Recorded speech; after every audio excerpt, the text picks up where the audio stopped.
रही बात world now की स्टोरी की, अमेरिका और ईरान जंग के बारे में बात कर ली जाए। अमेरिका और ईरान के बीच का जो सीज फायर है वो सिर्फ कागजी सीज फायर है। दरअसल पर्दे के पीछे जंग का पारा तो चरम पर है।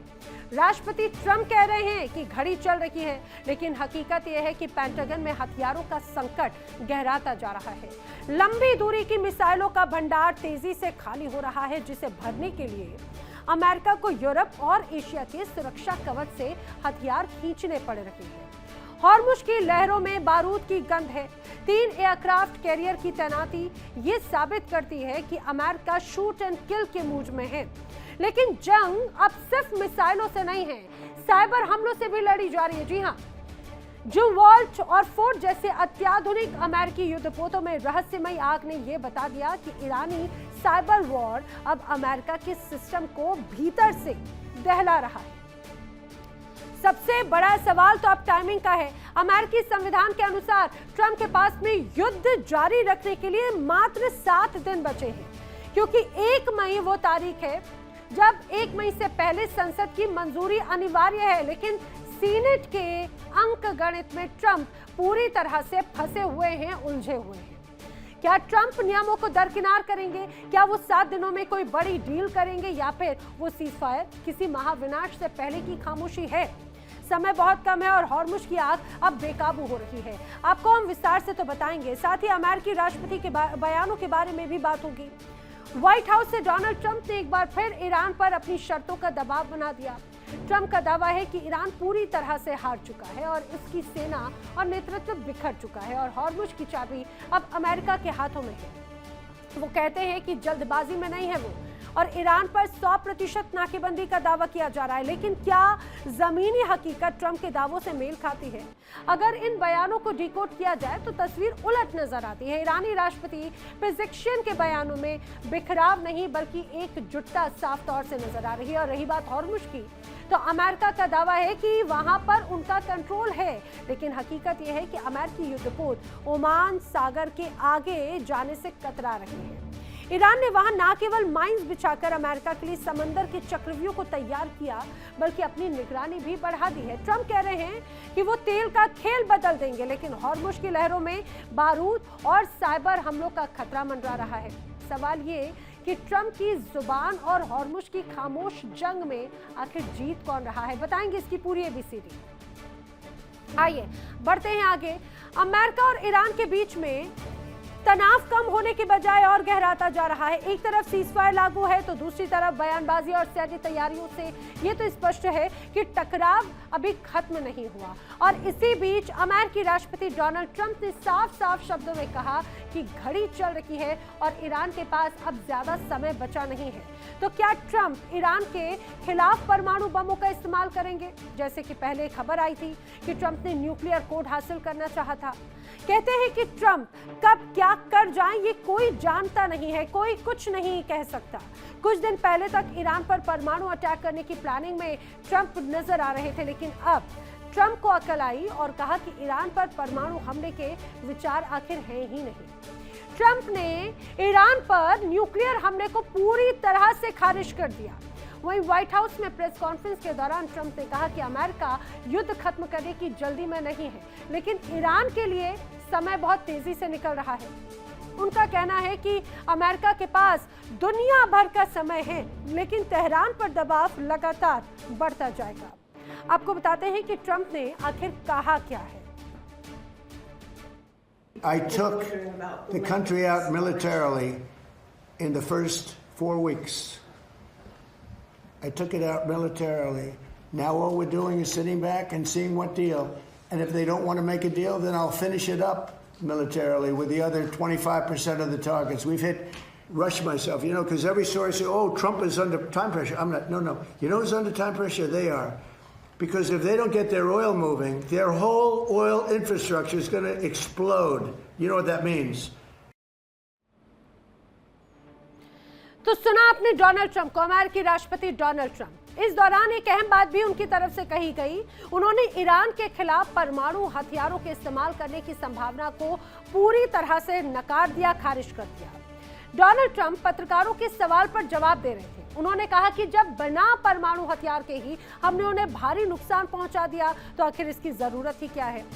ये एक स्टूपिड सा क्वेश्चन है। उन्होंने ये भी दोहराया कि परमाणु हथियारों का इस्तेमाल किसी की तरफ से नहीं होना चाहिए और अमेरिका ने तो पारंपरिक हथियारों से ही अपने लक्ष्य हासिल करने के लिए एक तरह से एक कदम उठाया। यानी ट्रंप बार बार ये कह रहे हैं कि वो जंग की तरफ, जीत की तरफ हैं, जंग जीत चुके हैं, लेकिन स्थिति ऐसी बिल्कुल नजर नहीं आती। उधर अमेरिका हॉर्मुज में अपनी सैन्य ताकत बढ़ाते जा रहा है। अमेरिका का तीसरा एयरक्राफ्ट भी अब वहां पर पहुंच चुका है। अमेरिका की किस तरह से सैन्य ताकत बढ़ रही है, समझिए। दरअसल अमेरिका ने मिडिल ईस्ट में अपनी सैन्य ताकत में इजाफा किया है। अमेरिका का जो तीसरा एयरक्राफ्ट कैरियर है वो यहां पर पहुंच चुका है। अब जंग के बीच में USS George Bush middle east में पहुंचा है। यूएसएस अब्राहम लिंकन तो पहले से ही मौजूद था। सिर्फ यूएसएस अब्राहम लिंकन ही नहीं बल्कि यूएसएस जेराल्ड आर फोर्ड भी मिडिल ईस्ट में तैनात है। और ये जो तीनों कैरियर्स हैं उनकी मौजूदगी का मतलब ईरान पर दबाव बनाना। अमेरिका हर स्थिति के लिए तैयार रहना चाहता है। आइए आपको समझाते हैं मैप के जरिए कि आखिर कौन सा एयरक्राफ्ट कैरियर कहां पर तैनात है और उसके मायने आखिर क्या नजर आते हैं। आपको मैप दिखाती हूँ। दरअसल ये है वो मैप, समझिए। ये है पूरा एक तरह से मिडिल ईस्ट का वो हिस्सा, अरब सागर का हिस्सा और रेड सी का हिस्सा, भूमध्य सागर, और ये पूरा जो एक स्थिति है। अब आप समझिए ये जो रेड सी, पहले इधर की तरफ देखते हैं, ये जो रेड सी का हिस्सा है, इस रेड सी के पास में जहां पर एक तरफ सऊदी अरब है तो दूसरी तरफ मिस्र का ये पूरा इलाका, अफ्रीका का ये पूरा हिस्सा रेड सी, और यहाँ पर तैनाती है यूएसएस जेराल्ड आर फोर्ड की। यहाँ पर ये तैनाती कई मायनों में महत्वपूर्ण है। आइए अब आगे की तरफ बढ़ते हैं। अब मैं आपको बताती हूँ कि किस रूप में ये अगला हिस्सा है, अरब सागर का हिस्सा। अरब सागर जिस जगह पर यहाँ पर तैनाती है, हिंद महासागर और अरब सागर के बीच में यहाँ पर है यूएसएस अब्राहम लिंकन। अरब सागर में उसकी तैनाती है, ओमान के नजदीक की तैनाती है और उसके आसपास और भी कई युद्धपोत अमेरिका के तैनात हैं। लेकिन अब जो तीसरा युद्धपोत तैनात किया जा रहा है, यूएसएस जॉर्ज एच.डब्ल्यू. बुश, जो बहुत तेजी से अरब सागर की ओर बढ़ रहा है और वो हिंद महासागर में इस दौरान मौजूद है। हिंद महासागर में है, अरब सागर की ओर बढ़ते हुए ये जो नीचे का हिस्सा है, दरअसल ये हिंद महासागर से अब जल्द ही यूएसएस अब्राहम लिंकन के नजदीक ये पहुंच जाएगा। तो पहले जो एक तरह से यूएसएस जेराल्ड फोर्ड की बात हो या फिर अब्राहम लिंकन की बात हो, दो पहले एक फिर दो और अब तीसरे बड़े युद्धपोत की तैनाती अगर यहाँ पर हो रही है तो बहुत कुछ प्लान कर रहा है अमेरिका। कहते हैं कि ईरान के साथ जंग में अमेरिका को इतनी दिक्कत हुई कि कहा ही क्या जाए। मिसाइल भंडार घटने से अमेरिका में चिंता शुरू हो गई। एशिया और यूरोप से अमेरिका अपने हथियार को हटा रहा है और कहते हैं कि ईरान से जंग के समय में पहले चरण में अमेरिका ने खबर मिसाइलों का उपयोग किया, जिस कारण मिसाइलों की दिक्कत होने लगी है। ऐसी मिसाइलों का इस्तेमाल किया जो उतनी कारगर नहीं थी। अब समझिए क्यों कहा जा रहा है कि यूएस में हथियारों की कमी आखिर नजर आती है। अब कई ऐसी रिपोर्ट्स अमेरिका की तरफ से सामने आई, अमेरिकी मीडिया की तरफ से सामने आई, जिसमें यह दावा किया गया कि यूएस का हथियारों का जो भंडार है वो धीरे धीरे करके कम होता जा रहा है। खत्म नहीं हुआ लेकिन कम हुआ।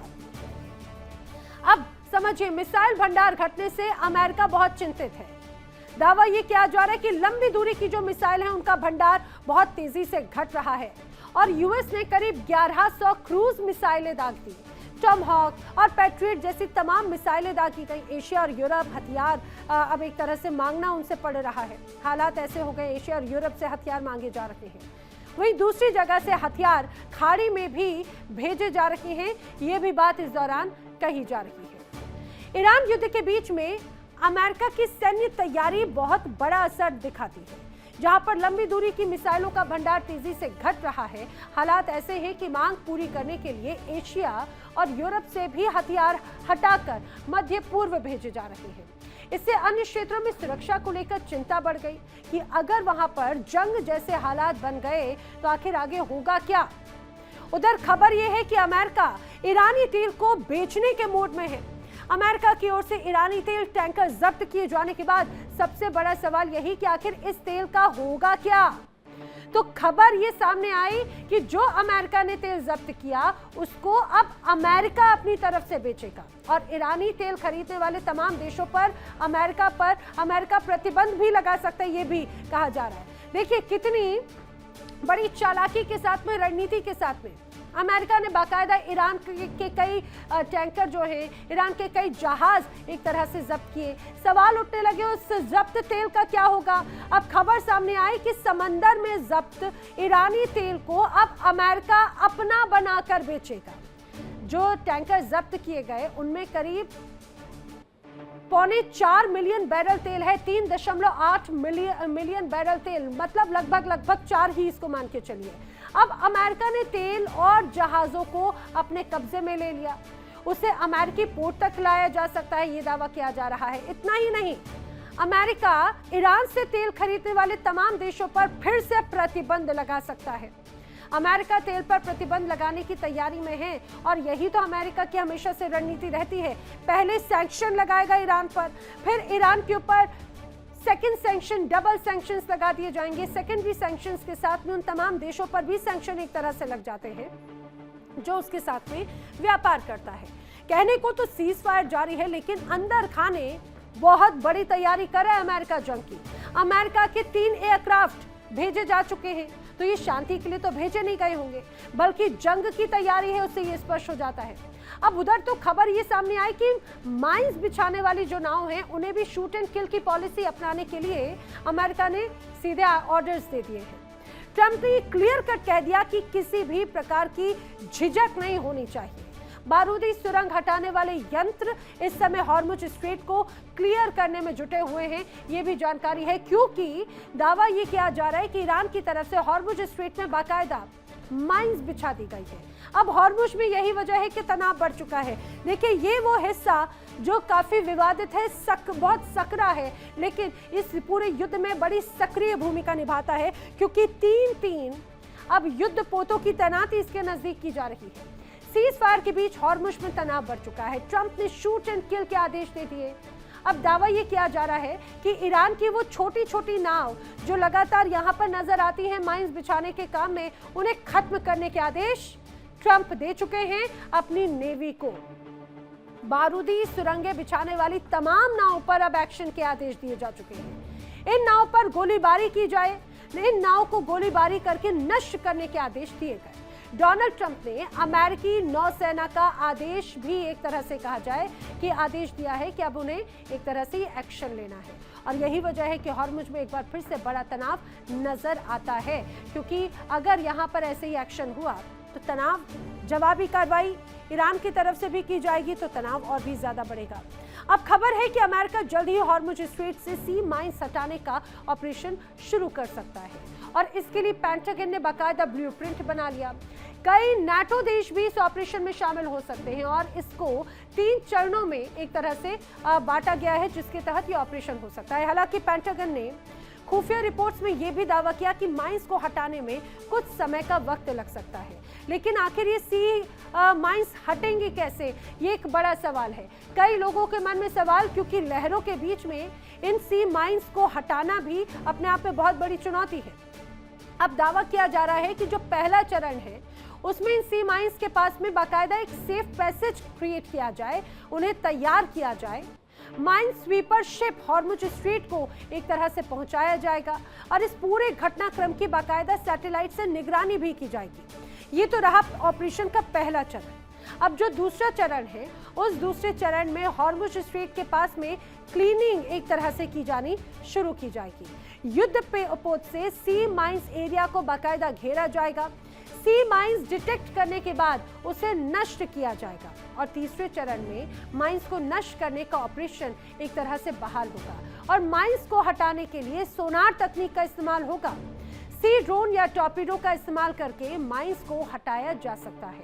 तो ये 3 अलग अलग चरण हैं माइंस को हटाने के लिए। ईरान ने ओमान के मसन द्वीप से लेकर लारक द्वीप तक, फिर से हॉर्मुज द्वीप और आगे बंदर अब्बास पोर्ट तक सी माइंस लगाई हुई है, ऐसा दावा किया जा रहा है। यानी कि हॉर्मुज को पूरा सी माइंस से एक तरह से ईरान ने पाट दिया है, भर दिया है।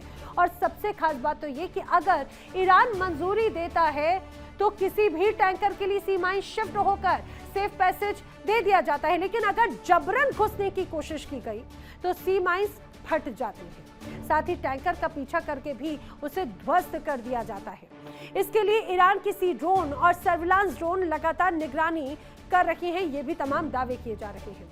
एक तरफ सीजफायर की बात, दूसरी तरफ सीजफायर के बीच में ईरान के 7 शहरों में जोरदार धमाके हुए। ईरान का आरोप है कि इस धमाके के बीच में कोई और नहीं बल्कि अमेरिका है। अमेरिका ने ही ड्रोन की मदद से हमलों को अंजाम दिया और हाल ही में ईरान के आसमान में संदिग्ध ड्रोन भी देखे गए। आइए आपको ग्राफिक्स के जरिए मैं बताती हूँ कि सीजफायर के बीच में फायर होने का आखिर ये गेम चल कैसे रहा है। दरअसल बताया जा रहा है कि बाहर तो सीजफायर तस्वीर नजर आ रही है, लेकिन अंदर फुल फायर है, क्योंकि जिस रूप में धमाके हुए, धमाकों से ईरान के कई शहर दहल गए। सीज फायर के बीच में ईरान के 1 या 2 नहीं 7 शहरों में बड़े धमाके हुए, बड़े विस्फोट हुए। अब ईरान का आरोप है कि अमेरिका ने युद्ध विराम का उल्लंघन किया। तेहरान में 5 विस्फोट एक साथ हुए हैं। वहीं तेहरान के अलावा इस्फान में 3 धमाके हुए, कुम में 2 जगह पर विस्फोट हुए, करज में 2 धमाके हुए, शहरयार में 1 धमाका हुआ, तो चित्तगार में भी अभी तक 1 धमाका महसूस किया गया। नतांज में भी विस्फोट हुए, वो भी 2 बार। और इन धमाकों से ईरान के कई शहर दहल उठे हैं। अब अमेरिका का दावा क्या है? अमेरिका कहता है कि भाई जंग को लेकर तैयारियां की जा रही हैं। ईरान बड़े ऑपरेशंस की तैयारी में जुटा है, अमेरिका कह रहा है, और इसी वजह से ईरान वार्ता के लिए तैयार नहीं है। उधर ईरान हॉर्मुज और बंदर अब्बास में स्पेशल कमांड सेंटर तैयार कर चुका है, जहां से हॉर्मुज में हर गतिविधि पर नजर रखी जा रही है। यहां तक कि आगे ओमान की खाड़ी तक ईरान ड्रोन एक तरह से पहुंच रहे हैं निगरानी करने के लिए, जहां पर अमेरिका की नाकेबंदी की तस्वीरें भी ईरान के पास बखूबी पहुंच रही है। आज जो ईरान के 7 शहरों में धमाके हुए, उसका बदला ईरान ने सेप्टॉज हमले करके एक तरह से लिया है, क्योंकि धमाकों के कुछ वक्त बाद ही यूएसएस जमवाल्ट में आग लगने की खबर है। जमवाल्ट मिसिसिपी के पासगा गोला शिपयार्ड में था, जबकि इससे पहले यूएसएस फोर्ड में भी एक तरह से आग लग गई। यूएसएस जमवाल्ट और यूएसएस फोर्ड जैसे जहाजों के इलेक्ट्रिकल सिस्टम को किसी मॉलवेयर या फिर साइबर हमले के जरिए निशाना बनाए जाने की आशंका, इसीलिए एक तरह से इसे सबोटाइज्ड कहा जा रहा है। यानी जंग में अब साइबर हमले की भी एंट्री हो चुकी है और इसके जरिए शॉर्ट सर्किट या ओवर हीटिंग के कारण आग लगने की बात बताई जा रही है। इससे पहले ईरान साइबर हमले की धमकी तो पहले ही दे चुका है। यानी सीज फायर के बीच अब सैबोटाइज हमलों का दौर भी शुरू हो चुका है। अगर ऐसा हुआ तो अमेरिका बड़े संकट में फंस गया है और जिसके केंद्र में एक तरह से हॉर्मुज है। अब इसी बीच एक बड़ी खबर यह भी सामने आई कि अमेरिकी राष्ट्रपति डोनाल्ड ट्रंप के पास में जंग जारी रखने के लिए मात्र 7 दिनों का वक्त है, मात्र 7। अमेरिकी संविधान के अनुसार किसी भी युद्ध को 60 दिनों में संसद की मंजूरी लेनी ही पड़ती है और यहां पर भी डोनाल्ड ट्रंप ने एक तरह से जब खेल किया, युद्ध 28 फरवरी को छेड़ा, संसद को 2 मार्च को सूचित किया और अब 1 मई से पहले उन्हें संसद से युद्ध की मंजूरी लेनी ही होगी। कई रिपोर्ट्स तो ये भी दावा करती हैं कि ट्रंप संसद का सामना दरअसल करना ही नहीं चाहते।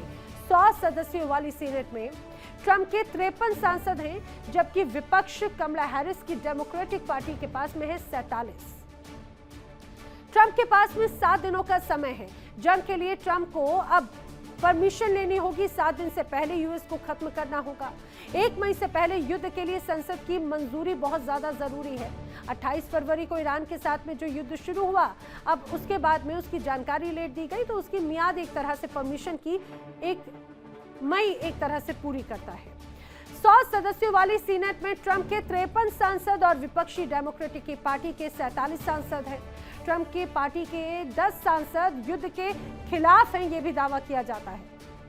ट्रंप युद्ध को संसद में लेकर नहीं जाना चाहते और यही वजह है कि वो सामना नहीं करना चाहते। 1 मई से पहले या तो जंग खत्म करना चाहते हैं डोनाल्ड ट्रंप, या फिर उन्हें जवाब देना होगा, परमिशन लेनी होगी। यानी अमेरिकी संविधान के अनुसार जंग के लिए संसद की मंजूरी बहुत ज्यादा जरूरी होती है, जिसकी मंजूरी अभी तक डोनाल्ड ट्रंप ने ली नहीं। अब ये जो संसद का नियम है अमेरिकी संसद का, उसके तहत 60 दिनों के अंदर एक विकल्प और है। राष्ट्रपति एक बार के लिए 30 दिन का अतिरिक्त समय ले सकते हैं, लेकिन ये सिर्फ सैनिकों की सुरक्षित वापसी के लिए होता है, ना कि युद्ध को कंटिन्यू रखने के लिए। अब ऐसे में ट्रंप 7 दिनों में क्या करेंगे कि जंग खत्म हो जाए? आखिर ऐसा क्या कहा जाएगा? अब आप समझिए कि आखिर डोनाल्ड ट्रंप ने ईरान के साथ इस युद्ध में कैसे एक बड़ा खेला किया, कैसे नियमों की अनदेखी एक तरह से अभी तक की, और आगे भी वही रणनीति है। ट्रंप समय सीमा को नजरअंदाज कर सकते हैं, यह भी दावा किया जा रहा है। ट्रंप खुद को दरअसल हमेशा से ही सर्वा मानते हैं। डोनाल्ड ट्रंप को लगता है कि मैं ही हूं जो भी हूं, कानून से ऊपर खुद को हमेशा वो मानते हैं। याद कीजिए 2011 में ओबामा ने भी दरअसल लीबिया में कुछ ऐसा ही किया था। 60 दिनों से ज्यादा सैन्य कार्रवाई जारी उनकी तरफ से रखी गई थी, और डोनाल्ड ट्रंप तो नियमों की अनदेखी के लिए ही एक तरह से जाने जाते हैं। वो नियमों को कभी मानते ही नहीं, तो इस बार वो मान ले, इसके लिए बहुत हैरानी है। जंग में फिलहाल अनिश्चितकालीन सीजफायर है। ईरान और अमेरिका में अभी तक कोई डील हुई ही नहीं।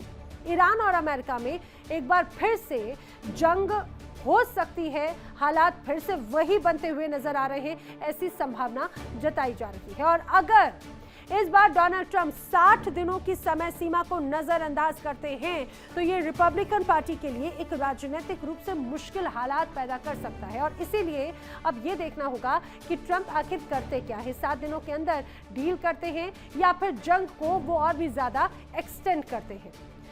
चलिए बढ़ते हैं आगे और बात कर लेते हैं अगली बड़ी खबर की। और इस समय की बड़ी वॉर ब्रेकिंग क्या है? बड़ी खबर, अमेरिकी युद्ध सचिव पीट हेग्सेथ का बड़ा बयान सामने आया है। पीट हेग्सेथ ने दरअसल ईरानी समंदर लुटेरा बनकर एक तरह से रह गया है। पीट हेग्सेथ ने बड़ा निशाना साधा। उन्होंने कहा है कि ये लड़ाई सिर्फ अमेरिका की नहीं होनी चाहिए। अमेरिका सेना सबसे अधिक शक्तिशाली है। ईरान की घेराबंदी आगे भी जारी रहेगी। वो तमाम बड़ी बातें हैं जो अमेरिकी सैन्य सचिव पीट हेग्सेथ की तरफ से कही गई, लेकिन इस बयान में कई महत्वपूर्ण बातें हैं।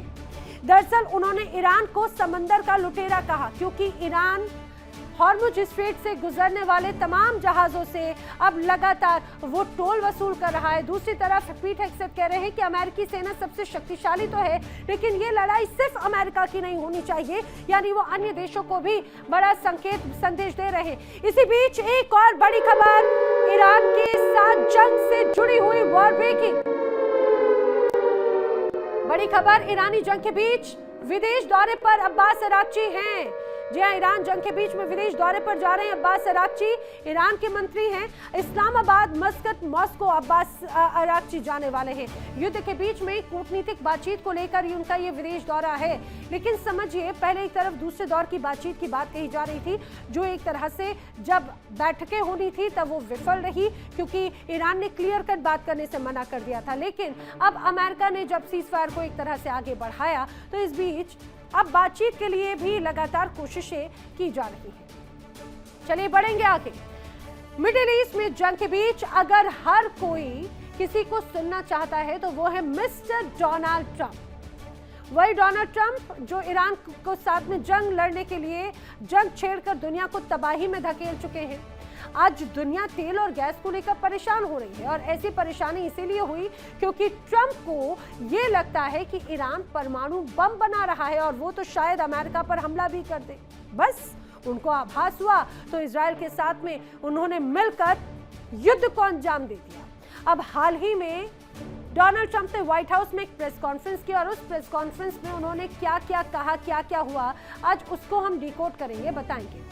व्हाइट हाउस में डोनाल्ड ट्रंप ने कहा कि भाई हमें जंग में कोई जल्दबाजी नहीं है, हम स्थिर हैं, ईरान की घेराबंदी कर रहे हैं, ईरान परेशान है, ईरान का जवाब मिलने तक सीजफायर जारी रहेगा। आखिर डोनाल्ड ट्रंप ने क्या क्या कहा है, आइए आपको वो पहले बयान सुनवा देते हैं। The little wise guy ships, I call them the wise guy ships, the little boats that they have running around with guns in them, and we'll take them out too when we see them.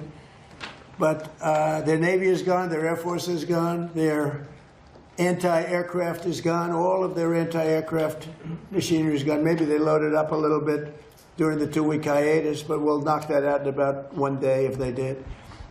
We've done an amazing job. Their leaders are gone. You know, their leaders are all gone. Part of the problem is that, that's why I can't really answer your question, they have all new leadership and they're fighting like cats and dogs.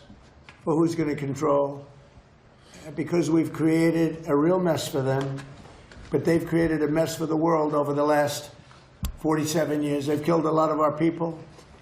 When you see a soldier, a young person, or now an older person, but a person without legs or without arms or with a face that got blown to pieces, most likely it was from Iran. It was Soleimani, who I killed. Soleimani loved the roadside bomb. He was an evil genius. He was a brilliant general. Probably we wouldn't be as far advanced had I not taken him out. That was the beginning of it all. And then I ended the Obama horror show. The nuclear transaction that he made was horror. It gave him a road to the, you call it, I mean, what the deal. तो Donald Trump ने अपने press conference में हर एक बात को बहुत briefed अंदाज में बताया। बयान में डोनाल्ड ट्रंप ने यह कहा है कि ईरान ये जंग हार चुका है। हमेशा की तरह डोनाल्ड ट्रंप ने एक बार फिर से अपनी उसी बात को दोहराया। डोनाल्ड ट्रंप के जो तमाम बयान आए हैं वो हम आपको डिकोड करके बताएंगे, फैक्ट चेक करेंगे। अमेरिकी खुफिया एजेंसी ही उनके दावों की एक तरह से पोल खोलती है। ट्रंप ने कहा कि ईरान के पास नेवी और एयरफोर्स खत्म हो चुकी है, जबकि अमेरिकी खुफिया रिपोर्ट क्या कहती है वो भी समझिए। अमेरिकी खुफिया रिपोर्ट कहती है कि ईरान की स्थिति अभी भी मजबूत है। भले ही उसने इतना नुकसान झेला, लेकिन अभी भी वो काफी हद तक मजबूत है। ईरान पर डोनाल्ड ट्रंप की पोल खोल समझिए। डोनाल्ड ट्रंप दावा कर रहे हैं कि ईरान की सैन्य ताकत समाप्त हो गई, ईरान की नेवी खत्म हो गई, ईरान का एयरफोर्स पूरी तरह से नष्ट हो गया, ईरान के पास में तो मिसाइल क्षमता भी खत्म हो चुकी है। लेकिन अमेरिकी खुफिया रिपोर्ट क्या कहती है डोनाल्ड ट्रंप के इन दावों को लेकर? अमेरिका की खुफिया रिपोर्ट कहती है कि ईरान के पास में, ईरान की नेवी के पास में अभी भी 60% ऑपरेशनल स्पीड बोट्स हैं। ईरान की स्पीड बोट बड़े हमलों में सक्षम है। अब दावा यह किया जा रहा है कि ईरान की जो मिसाइली ताकत है वो 50% अभी भी बाकी है, यानी कि उसे जो नुकसान हुआ वो सिर्फ आधी थी, अभी आधी और उसकी क्षमता है, और प्रोडक्शन तो वो कर ही रहा है। वहीं अमेरिका की खुफिया रिपोर्ट ये भी दावा करती है कि ईरान का जो मिसाइलों का भंडार है ना, मिसाइलों का भंडार अभी भी है और लॉन्चर्स भी पूरी तरह से सलामत है। वायुसेना ने एयरक्राफ्ट पर हमला किया, ये भी एक तरह से वायुसेना से एयरक्राफ्ट पर हमला भी एक तरह से संभव है, यह अमेरिका की खुफिया रिपोर्ट कहती है। उधर डोनाल्ड ट्रंप ने आरोप लगाया कि ईरान ने अपना नेतृत्व खो दिया है और जो बचे कुचे नेता हैं वो भी कुत्ते बिल्ली की तरह लड़ रहे हैं। लेकिन हकीकत क्या है? दरअसल हकीकत तो इससे बिल्कुल उलट नजर आती है। ईरान के राष्ट्रपति मसूद पेज़ेश्कियान ने कहा कि ईरान एकजुट है और वो दुश्मनों को तगड़ा जवाब देंगे। ट्रंप लगातार इस बात को दोहराते रहे हैं और ईरान लगातार उनकी इस बात को दरकिनार करता रहा है। और इस बार भी देखिए डोनाल्ड ट्रंप का आरोप और ईरान का जवाब। ईरानी राष्ट्रपति पेज़ेश्कियान का सख्त संदेश है, क्या कह रहे हैं वो समझिए। ईरान के राष्ट्रपति मसूद पेज़ेश्कियान कहते हैं कि हार्डलाइनर्स और मॉडरेट जैसी अलग पहचान नहीं है। मुश्तबा खामनेई को सुप्रीम लीडर की कमान अभी भी है। अभी भी ईरान के सुप्रीम लीडर कोई और नहीं बल्कि मुश्तबा खामनेई है। सुप्रीम लीडर के नेतृत्व में ईरान आगे बढ़ रहा है। उन्होंने स्पष्ट कहा कि ईरान एकजुट होकर दुश्मन को करारा जवाब देगा। डोनाल्ड ट्रंप लगातार ये आरोप लगाते रहे ईरानी आपसी कला में ही उलझे हुए हैं, अभी भी उनकी आपसी कला जारी है। यानी ये समझिए ईरान में अभी भी एकजुटता है, ये दावा किया जा रहा है। मुश्तबा के घायल होने की खबर है, लेकिन राष्ट्रपति पेज़ेश्कियान और विदेश मंत्री अब्बास अरागची और ईरानी संसद के स्पीकर गालिबाफ सभी एकजुट नजर आते हैं और सेना की जो कमान है वो IRGC ने एक तरह से संभाल कर रखी है। प्रेस कॉन्फ्रेंस डोनाल्ड ट्रंप की तरफ से जब की गई तो कई बड़े आरोप लगाए गए, लेकिन उनके उन तमाम आरोप और उन तमाम बातों में वही पुरानी घिसी पिटी बातें अक्सर नजर आती हैं। अब इस बार जो प्रेस कॉन्फ्रेंस की गई, डोनाल्ड ट्रंप ने दावा किया कि ईरान को मौका दिया है, ईरान के साथ एक अच्छी डील करना चाहता हूं। डोनाल्ड ट्रंप ये भी कह रहे हैं कि वो हॉर्मुज को खुलवा कर ही रहेंगे, अभी फिलहाल वो बंद करके रखे हुए हैं।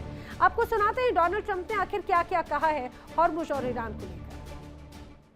Remember this, I want to make the best deal. I could make a deal right now. Do you know that if I left right now, we had a tremendous success. It would take them 20 years to rebuild, but I don't want to do that. I want to have it everlasting. I want to have it where they never have a chance to get it. I mean, the way you asked that question, yeah, I did say it. I thought it would take 4 to 6 weeks, and I was right, because at the end of 6 weeks, at the end of 4 weeks, their military was decimated. So are you saying? But now what I'm doing, I can't tell you that. I don't want to put that kind of a timetable on it, but it'll go pretty quickly, and we'll have the strait opened up. Now, right now, we have it closed. We have total control of the strait, and the fact that it's closed, you know, they would have opened it up 3 days ago. They came to us, and they said, we will agree to open the strait. And all my people were happy. Everybody was happy except me. I said, wait a minute, if we open the strait, that means they're going to make $500 million a day. I don't want them to make $500 million. तो Donald Trump Hormuz strait को लेकर क्या कह रहे थे आपने सुना। Trump का दरअसल कहना है कि ईरान को काबू में रखने के लिए हॉर्मुज उन्होंने बंद करके रखा है, लेकिन वास्तविकता क्या है आइए वो भी मैं आपको बताती हूँ। वास्तविकता ये कि सिर्फ ईरानी जहाजों पर पाबंदी अमेरिका लगा पाया है। कितनी तगड़ी है डोनाल्ड ट्रंप की नाकेबंदी वो भी जरा समझ लीजिए, जिसके बड़े दावे डोनाल्ड ट्रंप कर रखे हैं। अब आप समझिए, ये है ओमान की खाड़ी और बीच का ये जो हिस्सा है, यहाँ पर एक तरह से ब्लॉकेड लगा कर रखा है। अमेरिका के कई जहाज यहाँ पर तैनात हैं और ये स्ट्रेट ऑफ हॉर्मुज है। स्ट्रेट ऑफ हॉर्मुज पर भी बड़ी पाबंदी एक तरह से लगा कर रखी है। नाकेबंदी एक तरह से अमेरिका कर रहा है, लेकिन उसकी किलेबंदी कर रहा है ईरान। कितनी तगड़ी है नाकेबंदी। ओमान सागर में अमेरिकी नाकेबंदी जारी है। 15 युद्धपोतों से ओमान सागर में एक तरह से नाकेबंदी की गई है। यूएस नाकेबंदी के बीच में 34 ईरानी जहाज अभी तक गुजर चुके हैं, दावा किया जाता है। ईरानी तेल लेकर दरअसल जो जहाज जा रहे हैं, अब उन्हीं पर ही अमेरिका का शिकंजा है। ओमान सागर में अमेरिका का पूरी तरह से कंट्रोल दरअसल है ही नहीं। ईरान हॉर्मुज में कई जहाजों को लगातार रोक रहा है। ये वो इलाका है जहां पर ईरान की नाकेबंदी है, ओमान की खाड़ी में अमेरिका की नाकेबंदी है। डोनाल्ड ट्रंप कह रहे हैं कि हॉर्मुज हमारे कंट्रोल में है, हर चीज हमारे एक तरह से नियंत्रण में है, लेकिन ईरान कह रहा है कि उसका हॉर्मुज पर कंट्रोल है और वो ही हॉर्मुज पर किसी को आने या जाने की परमिशन देता है और किसी की दादागिरी वो बर्दाश्त नहीं करेगा। यानी ट्रंप का दावा यहाँ पर झूठा साबित होता हुआ नजर आता है। हॉर्मुज पर ईरान का नियंत्रण है, ये दावा किया जा रहा है। समझिए कैसे। दरअसल हॉर्मुज स्ट्रेट दरअसल पहले से ही ज्यादा तनाव का केंद्र बना है। हॉर्मुज से दुनिया के बड़े हिस्से का तेल गुजरता है। ईरानी सेना ने हाल ही में कई टैंकर्स पर अटैक किए। तेल टैंकर्स को भी रास्ता बदलने पर मजबूर कर दिया गया। अब ईरान का दावा है कि हॉर्मुज पर सिर्फ और सिर्फ ईरान का ही कंट्रोल है और किसी का नहीं। किसी और की दादागिरी नहीं बर्दाश्त की जाएगी। यानी ईरान जो कह रहा है हॉर्मुज में और किसी की एंट्री बर्दाश्त नहीं होगी, बल्कि हॉर्मुज में सिर्फ ईरान का कब्जा होगा। वहीं ईरान हॉर्मुज और बंदर अब्बास में स्पेशल कमांड सेंटर बनाकर रखा हुआ है, जहां से हॉर्मुज में हर गतिविधि पर नजर रखी जा रही है। यहां तक कि आगे ओमान की खाड़ी तक भी ईरानी ड्रोन पहुंच रहे हैं और यही वजह है कि अमेरिकी शिप ओमान के सागर में ही थमे हुए हैं, रुके हुए हैं। ओमान से आगे जाने से अमेरिकी युद्धपोत क्लियर कट मना कर चुके हैं। उधर हॉर्मुज के आसपास ईरान ने माइंस भी बिछा रखी हैं और इसीलिए भी अमेरिका को डर है कि जिस तरीके से यहाँ पर अगर वो आगे बढ़ते हैं तो हालात और बिगड़ सकते हैं। कुछ मैप भी, कुछ तस्वीरें भी सामने आई हैं जिनके माध्यम से ये भी पता चलता है कि माइंस आखिर कहाँ कहाँ पर बिछी हुई हैं और उससे ये स्पष्ट हो जाता है। वो मैप भी अगर हम आपको दिखाएं तस्वीरों के माध्यम से तो उससे ये स्पष्ट पता चलेगा कि किस रूप में जो पुराना रास्ता है या फिर जो माइंस है वो कई अलग अलग जहाज़ों के लिए मुसीबत का सबब बने हुए हैं। अब प्रेस कॉन्फ्रेंस के दौरान डोनाल्ड ट्रंप का कहना है कि वो तेल के व्यापार में करोड़ों रुपए कमा रखे हैं। कई जहाज अमेरिका तेल लेने के लिए आ भी रहे हैं। आपको पहले ट्रंप का बयान सुनवाते हैं, क्या कह रहे हैं Trump. Breaking it constantly, even now, during this conflict. Because when we broke it, I called a lot of the people here. I called JD, I called Marco, I called Howard, I called Scott. I said, I hate to tell you fellas, but we have to do a little bit of a detour. We have to go to Iran and make sure they don't have a nuclear weapon. We had just broken every financial record. And the amazing thing is we continued to break them even during the war. Now fuel went up, but I thought it would have gone up much more. And a lot of ships are coming to the United States, and they're using the United States instead of the Hormuz Strait. Amazing things are happening. Our country is amazing. You know, we don't have an oil shortage. We're drill, baby, drill. We are right now producing more oil than Saudi Arabia and Russia combined. Did you know that? More, and in about a year from now, we'll be doing double the level. And Venezuela's been fantastic. We have a great relationship with that country and with the people that are running the country. And we're taking in millions of barrels of oil, millions and millions from Venezuela. तो Donald Trump को आपने सुना। Donald Trump का दरअसल दावा है कि वो ईरान में अपनी सेना भेजेंगे और परमाणु हथियार ना होने की पुष्टि करेंगे। ये सुनिश्चित करेंगे कि ईरान के पास में परमाणु हथियार तो नहीं है। लेकिन कहना तो आसान है, वास्तविकता इससे पूरी तरह से अलग है। अगर ग्राउंड ऑपरेशन करने की तैयारी की गई अमेरिका की तरफ से, तो अमेरिका का दांव उल्टा पड़ सकता है, ऐसे तमाम जानकार कहते हैं। आखिर कैसे ग्राउंड ऑपरेशन या बूट ऑन ग्राउंड्स की जो बात लगातार डोनाल्ड ट्रंप की तरफ से कही जाती है वो मुफीद नहीं है, उल्टा पड़ जाएगा ये जी ऑपरेशन का दाव। ईरान में ग्राउंड ऑपरेशंस का दाव कैसे उल्टा पड़ेगा समझिए। ईरान अमेरिकी सेना के साथ में टकराव के पक्ष में है। ईरान जमीनी कार्रवाई का जवाब देने के लिए पूरी तरह से तैयार है। ईरान ने अमेरिका के खिलाफ 10 लाख लड़ाके तैयार कर रखे हैं, ये दावा किया जाता है। अगर बूट ऑन ग्राउंड अमेरिका करता है तो उसके लिए ये जंग अपने आप में बड़ी घातक, बड़ी लंबी हो सकती है। उधर ट्रंप ये कह रहे हैं कि अमेरिका के पास में कई देश आ रहे हैं तेल खरीदने के लिए, लेकिन हकीकत यह है कि अमेरिकी तेलों की कीमत आसमान छू रही है। अमेरिका में खुद लोग इसका विरोध कर रहे हैं। जिस वेनेजुएला तेल की बात ट्रंप कर रहे हैं वो दरअसल बहुत गाढ़ा तेल है और उस तेल को रिफाइन करने के लिए कम गाढ़ा तेल की जरूरत होती है और वो तेल है ईरान के पास में, और इसीलिए बगैर ईरानी तेल के बाद वेनेजुएला के तेल की कोई मतलब, कोई वैल्यू ही नहीं होती। वेनेजुएला भी दरअसल पहले ईरान से हर दिन तेल लेता था और बाद में रिफाइनरी करने के बाद में ही उसे एक तरह से बेचता था। शायद डोनाल्ड ट्रंप इस बात को समझ नहीं पाए। ट्रंप का ईरानी तेल वाला प्लान क्या है वो भी जरा समझिए। वो प्लान फेल होगा या पास होगा ये तो नहीं कहा जा सकता, लेकिन डोनाल्ड ट्रंप बड़ी रणनीति तैयार कर रहे हैं। वेनेजुएला पहले भी ईरान का तेल खरीदता रहता था, जिस वेनेजुएला के तेल पर अब अमेरिका ने एक तरह से अपना दावा ठोका है, उसे अपने कंट्रोल में होने की बात कही है। जो मादुरो सरकार थी वेनेजुएला की, मादुरो सरकार ने रोजाना 4 लाख बैरल तेल खरीदा है ईरान से। वेनेजुएला का तेल ईरान के तेल में मिलाया जाता है और दोनों तेल को मिलाने के बाद में एक तरह से उन्हें रिफाइन किया जाता है और उसके बाद में ही वो एक तरह से काम कर रहता है। अब ट्रंप ये चाहते हैं कि जो वेनेजुएला का तेल है उसके बाद में ईरान के तेल पर भी कब्जा किया जाए, क्योंकि वेनेजुएला को तो कंट्रोल में ले लिया, लेकिन जब तक ईरान के तेल की अगर जरूरत खत्म नहीं हुई तो वेनेजुएला पर कंट्रोल या उसके तेल का कोई औचित्य ही नहीं रह जाता। अब अमेरिका का दावा झूठा है कि उसके और कई देश जा रहे हैं, बल्कि हकीकत मिडिल ईस्ट में तेल अभी भी निकल रहा है और कुछ देश रूस की तरफ रुख कर रहे हैं तो कुछ देश मिडिल ईस्ट के दूसरे देशों से तेल ले रहे हैं। अब प्रेस कॉन्फ्रेंस के समय डोनाल्ड ट्रंप ने कहा कि वो ईरान के साथ जंग में परमाणु हथियार का इस्तेमाल नहीं करेंगे। पहले आपको सुनाते हैं ट्रंप का वो बयान, फिर उसकी हकीकत क्या है बताएंगे। Why would I use a nuclear weapon when we've totally, in a very conventional way, decimated them without it? No, I wouldn't use it. A nuclear weapon should never be allowed to be used by anybody. तो Donald Trump एक बार फिर से बड़े बड़े दावे, बड़ी बड़ी बातें कर रहे हैं। डोनाल्ड ट्रंप कह रहे हैं कि वो ईरानी जंग में परमाणु हथियारों का इस्तेमाल नहीं करेंगे और रिपोर्टर्स को बेवकूफ़ी वाला सवाल तक कह दिया। लेकिन खबर तो कुछ और है। हाल ही में जब अमेरिकी फाइटर जेट्स गिरे और पायलट वहां पर फंसा रहा तो फिर ट्रंप आग बबूला हो गए थे।